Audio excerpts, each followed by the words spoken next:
In all my rants and videos, you've probably heard me remark that evolution is an unguided process. Now, some have objected, saying, no, you silly creationists, you have it all wrong. Natural selection is the guiding force behind evolution. You know, natural selection, survival of the fittest. Natural selection only selects from what we already have. It doesn't provide any new information, which really is what evolution needs. Natural selection was actually an idea first put forward by a creationist by the name of Edward Blythe. Later on, Darwin plagiarized this idea for his evolutionary theory. But can natural selection actually be the guiding force behind evolution? In short, nope. First of all, survival tends to be random.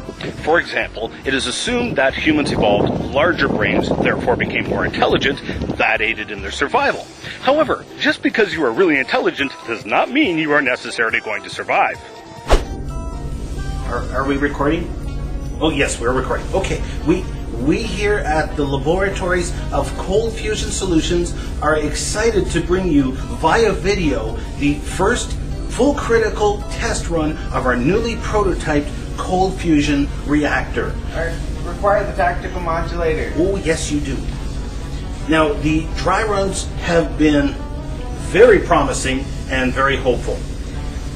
Now, a unit this size theoretically can power up to 20 city blocks for up to 20 years with clean, renewable energy. Ready, Dr. Kleiner? Oh, excellent. What are we waiting for? 1 second.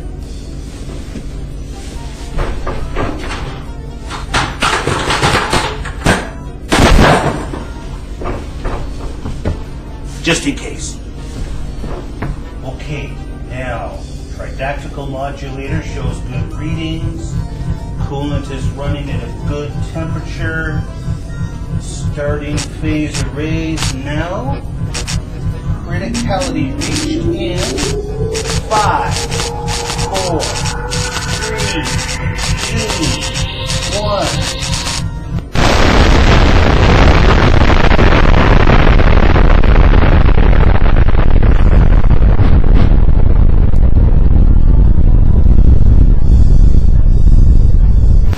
It's also assumed that if you're stronger and faster, that you'll outsurvive the weaker. But that also is not necessarily true.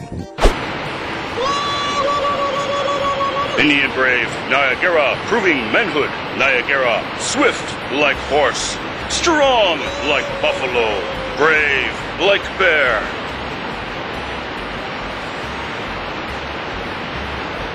But dumb like stick, and heavy like stone.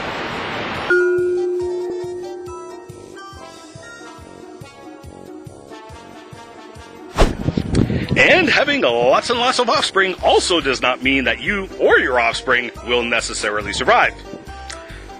Don't worry, I'm not going to venture into some morbid humor about a large family in a minivan meeting their untimely demise. However,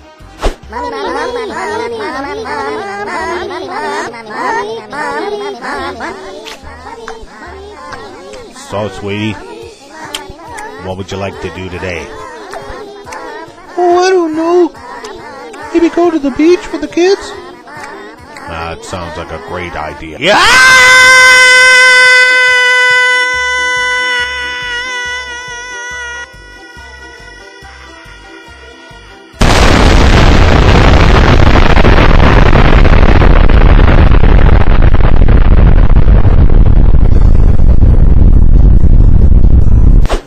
furthermore, evolution tends to give natural selection downright magical properties. Let's take the Irish elk, for example. One might ask, why does it have such large horns? Well, the answer would be because natural selection selected it. Then one asks the question, why then did the Irish elk become extinct? Well, because natural selection selected it out, probably because of its extremely large horns, which it couldn't maintain.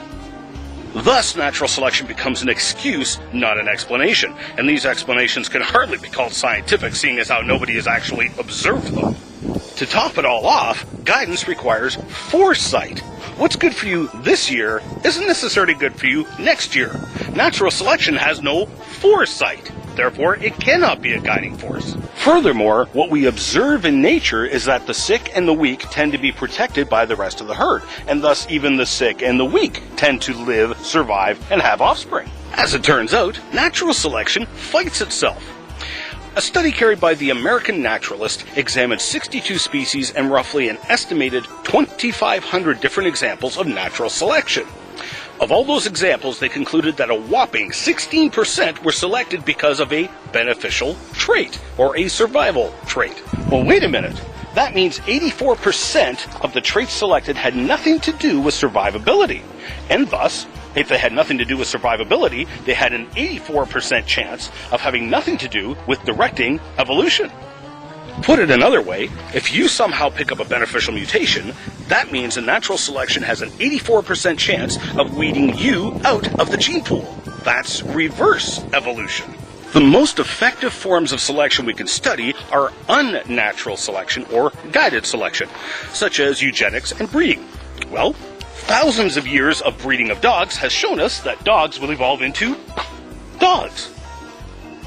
But let's say natural selection really does work according to Darwinian claims. You'll notice that natural selection causes the opposite of evolution. Which can withstand extremes of temperature better, a bacteria or a human?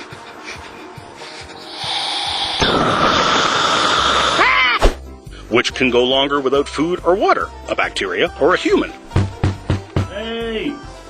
Can anybody hear me? Anybody? Hello? Which do you think natural selection will select? Bacteria reproducing asexually, or humans which require two incredibly complex genders to reproduce? Which has more offspring, a bacteria or a human?